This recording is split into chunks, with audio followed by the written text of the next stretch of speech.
Hello student, very good morning to all of you. I hope you all are happy, healthy and fine at home. Do you remember what were we discussing yesterday?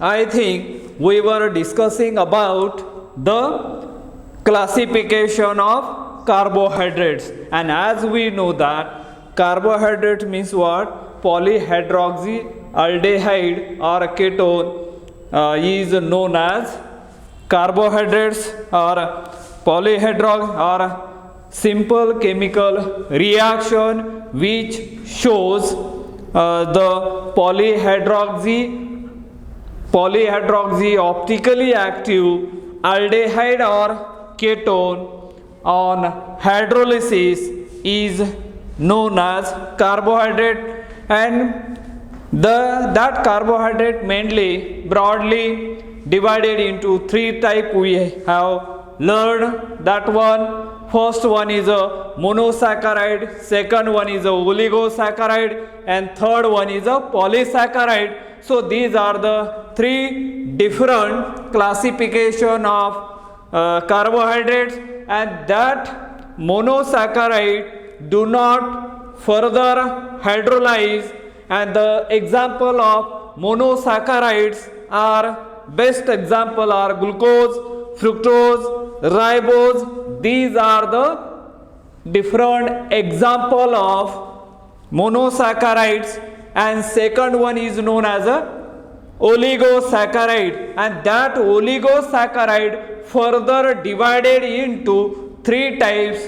Number one is called as a disaccharide. Di clearly indicate that there are two on a hydrolysis yielding the two unit of the monosaccharide, for example glucose, fructose. So that type of the thing is known as a disaccharide, and one is a glucose unit and another one is a fructose unit. So that is present in the sucrose, and that is one of the best example of that sucrose. Second example will be the maltose. Maltose on hydrolysis produce one glucose unit as well as one fructose unit, two glucose unit are obtained in the maltose. And third example also we have seen for the example of that disaccharide will be the lactose, and that lactose will be on the hydrolysis it produce one glucose unit as well as one galactose unit. So, and then second one is a trisaccharide, tetrasaccharide. Trisaccharide yields 2 units or 3 units of monosaccharide unit on hydrolysis. For example, raffinose, that are the example we have seen, and when that raffinose are hydrolyzed, it produces 1 unit of each glucose plus fructose. And next one we have seen as a tetrasaccharide yielding 4 monosaccharide units on hydrolysis. And for example we have seen as the stishose, for example stishose 1 glucose unit plus 1 fructose unit and 2 galactose unit, and then polysaccharide. So these are the classification we have discussed yesterday. Now remember what we are going to discuss over here today, because we are talking about the basic of the carbohydrates. Now next point we are going to learn nomenclature of the monosaccharides. First classification we have seen as a monosaccharide. Monosaccharide do not hydrolyze, because it is the smallest unit or the basic unit of that carbohydrate, it do not get further hydrolyzed. And the example of that we have seen like as a glucose, fructose or ribose, glyceraldehyde. These are the example of that monosaccharides. And remember, here we are talking about the nomenclature of monosaccharide. Before talking about the nomenclature of monosaccharide, let me tell or just remember some of the thing regarding as that carbohydrate. About the 20 different monosaccharide are found in a carbohydrate, near about 20, like as glucose, fructose, ribose. So that type of the different 20 monosaccharides are present or found in carbohydrates. And second thing you have to remember as far as that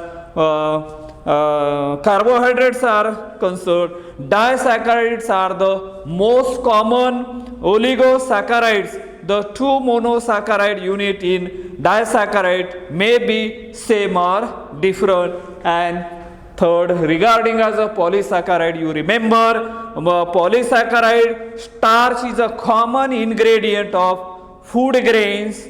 Cellulose is constituent of cell walls of plant cells. Animal store in their body in the form of glycogen. So these are the some of the point to remember as far as that carbohydrate chemistry is concerned, because in a multiple choice question there may be some that type of the question may appear. So remember that are the thing. And now moving toward the original one, that is a nomenclature of monosaccharide. And nomenclature, let me tell you, in organic chemistry, nomenclature is a very what we can call it as a system. And nomenclature means what? The systematic way of giving the name of the organic compound. Here specifically as a monosaccharide is known as a nomenclature system. And generally two nomenclature systems are employed or used while naming the organic compound. Number one is called as a common name system, and second one is known as a Iupsc system. Common name system, depending upon their history of that compound or who discovered that molecule, whatever he feel at that moment, the name is given to that compound, and that's why that is known as a common name. But in a certain cases, when suppose as a one of the compound is synthesized or discovered in particular countries and they are related to the name of that compound may be according to their regional language, depending upon the local environment or the local issues, the impact on that name of that compound. So when that compound, same compound in other country, in a foreign country,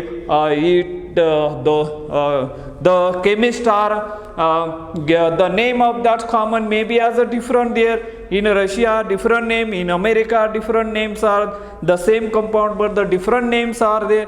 That are the name is called as a common name. But the Iupsc means all are the chemists are forming one of the committee, and that's why they have decided one common name.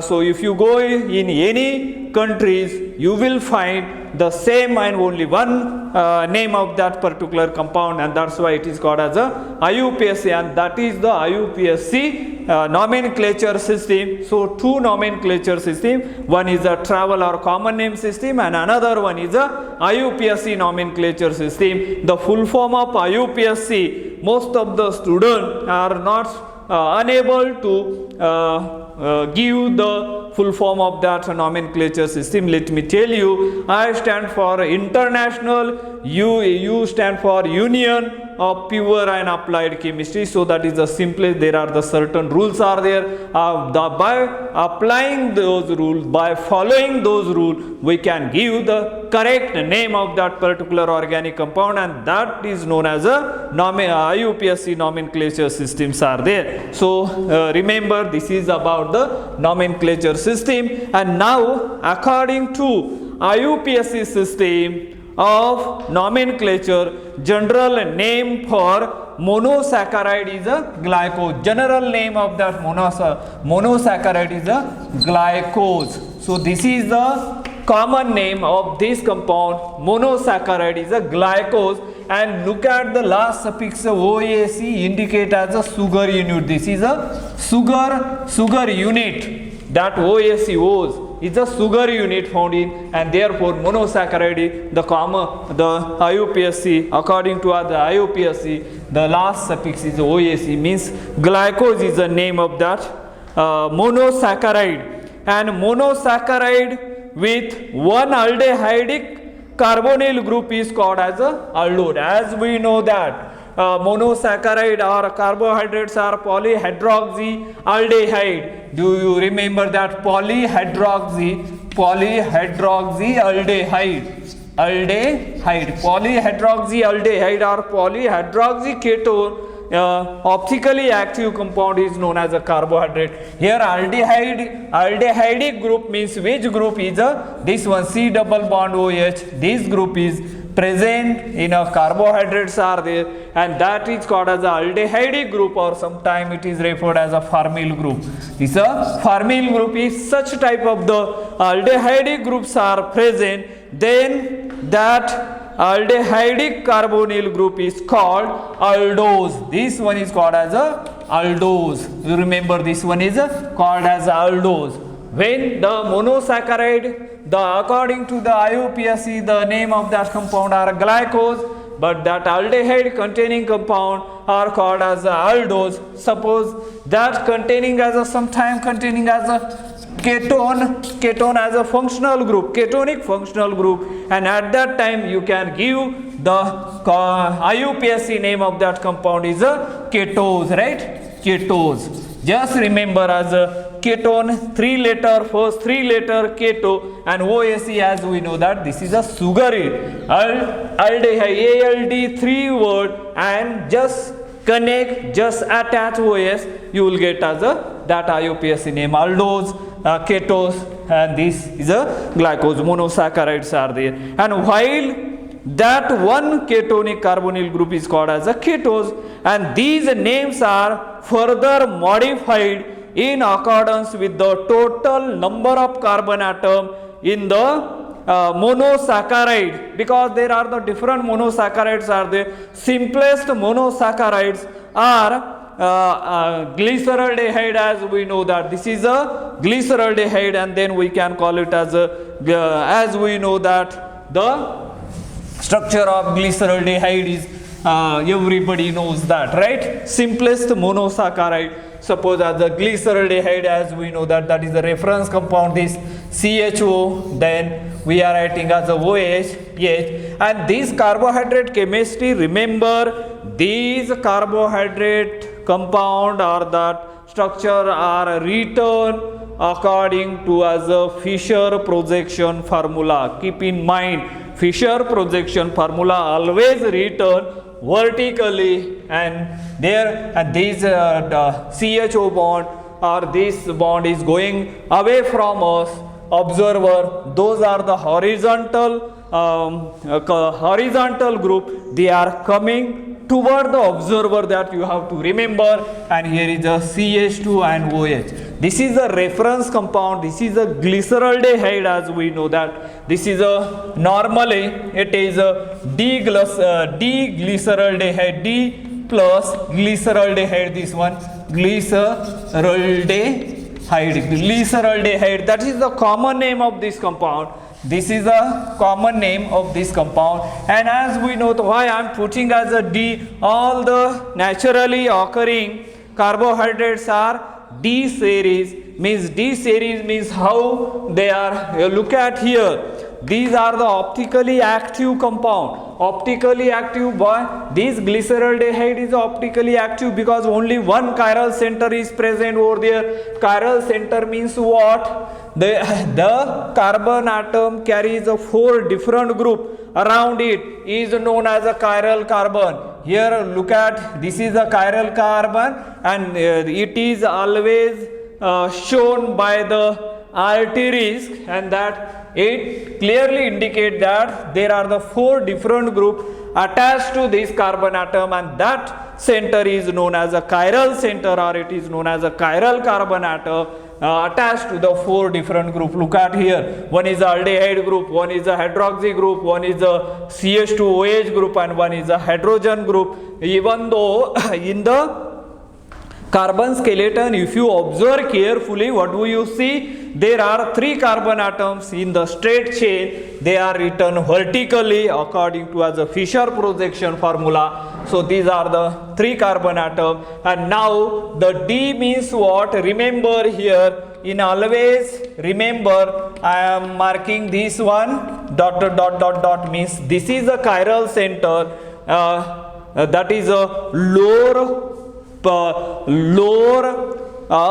lowest chiral center, lower chiral center over there, lowest chiral center, and that when that look at or observe the hydroxy group at lowest chiral carbon where it is present. If you look at, if you stand stand like this, and if you see this hydroxy group which is present on a right hand side, and that's why it is called as a D configuration. And D configuration, it is a relative configuration of that glyceraldehyde, that's you remember, and that plus is written over there. This is the experimental quantity, this is the experimental physical property. Don't get confused with that. D is a totally different, this plus are different. And suppose I am writing as a this that glyceraldehyde in this manner, HO, then H, and here again as a CH2OH. What do I see over here? Here, look at here, hydroxy group are on the left hand side, and therefore it is known as a L-glyceraldehyde. This is known as a L-glyceraldehyde. Why I am showing the configuration is a change.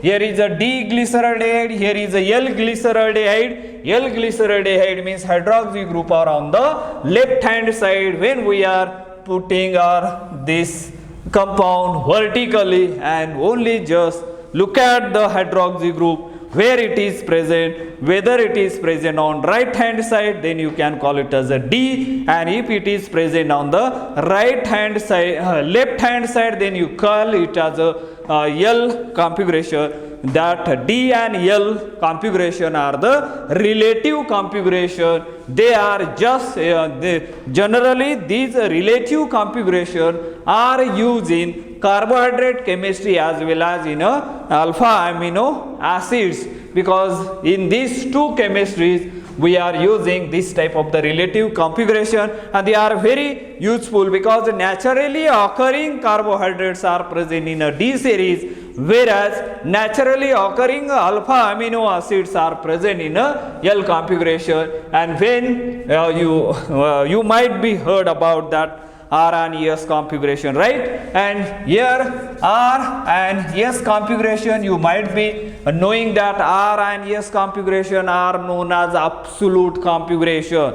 Absolute configuration means whether the rotation, whether it is a clockwise manner or anti-clockwise manner, that type of the rotation or that type of the configuration. R means rectus, S means what, as a sinister. I think these are the Greek words. And R rectus means they rotating the plane of polarization in a clockwise manner, that is called as a dextrorotatory motion, and sinister means the optical activity, or what we can call it as a plane of polarization.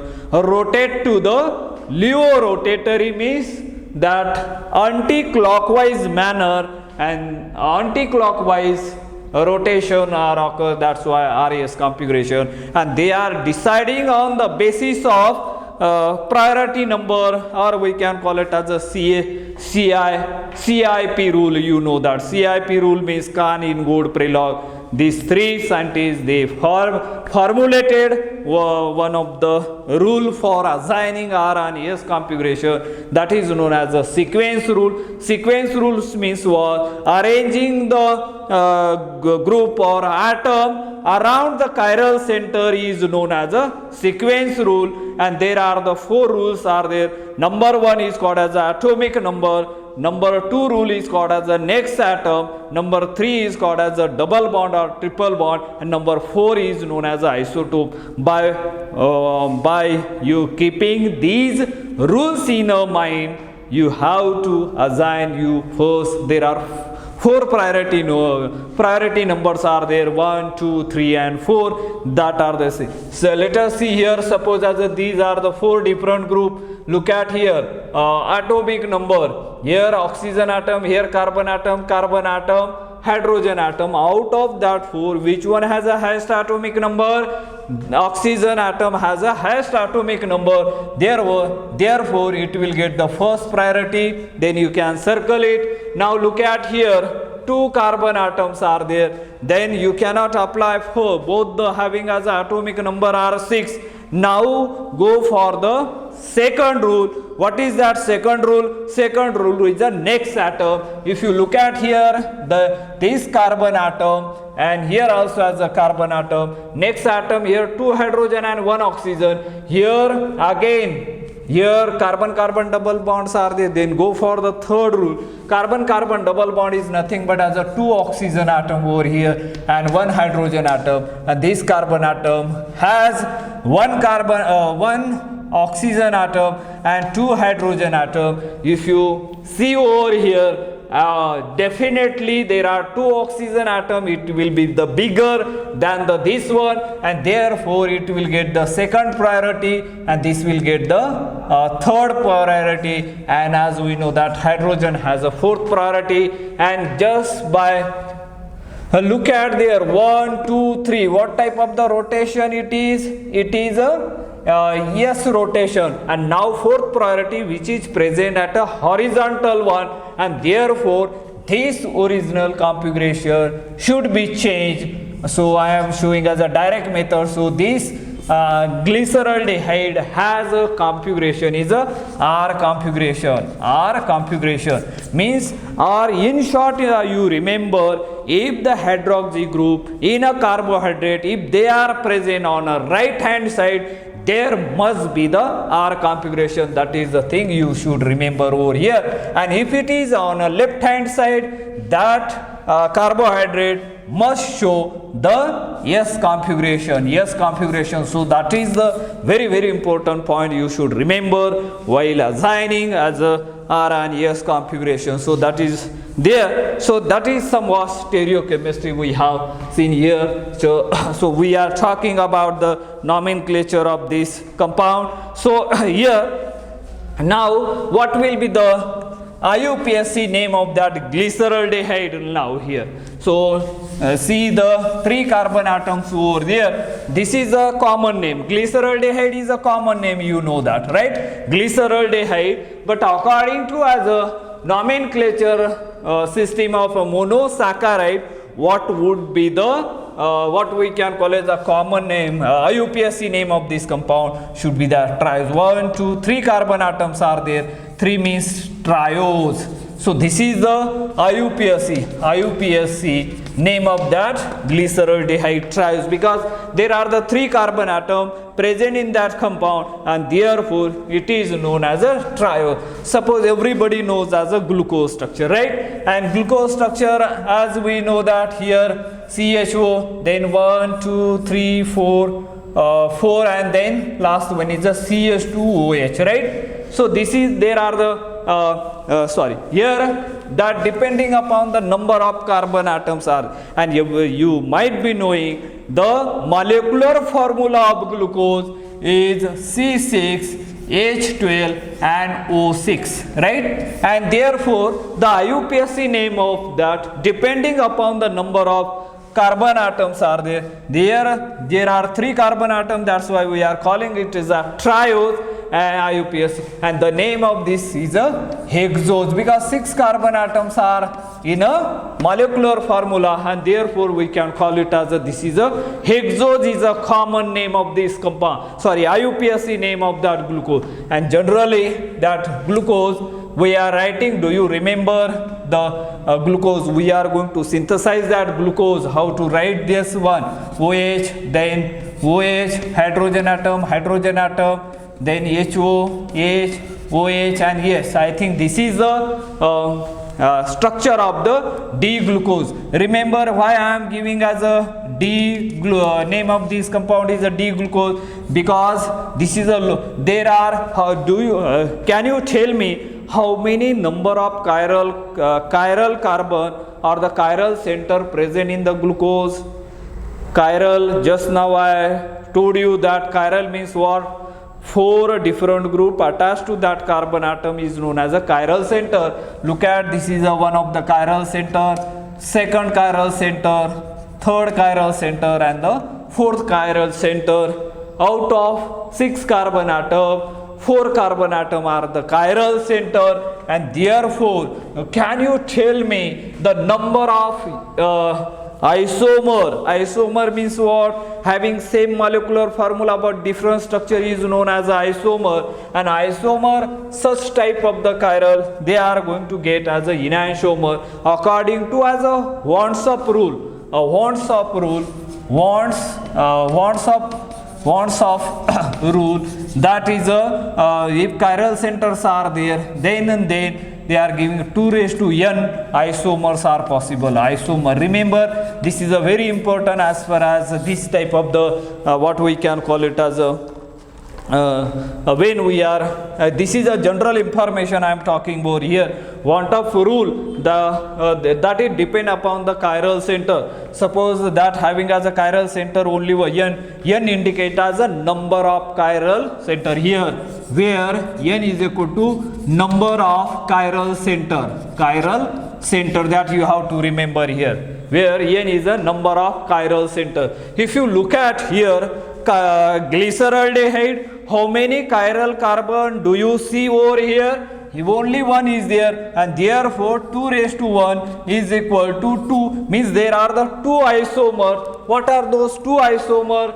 Just now we have seen, if you put as a mirror over here, here is a mirror, what do you see? Just now we have seen, this is a HOH, then CH2OH. These 2 isomers, they has a special relationship between these 2 compound. They are known as a enantiomer. Enantiomer means what? Non-superimposable mirror images are known as a enantiomer. They has, everything is the same. Physical properties as well as chemical properties are same, only they differ in a rotation. One of the enantiomer rotate the plane of polarization to right hand side, whereas another enantiomer rotate the plane of exactly opposite on a left hand side. So that are called as enantiomers. Enantiomer, the best example of enantiomer is this our hand, and if you see they are non-superimposable mirror images of each other.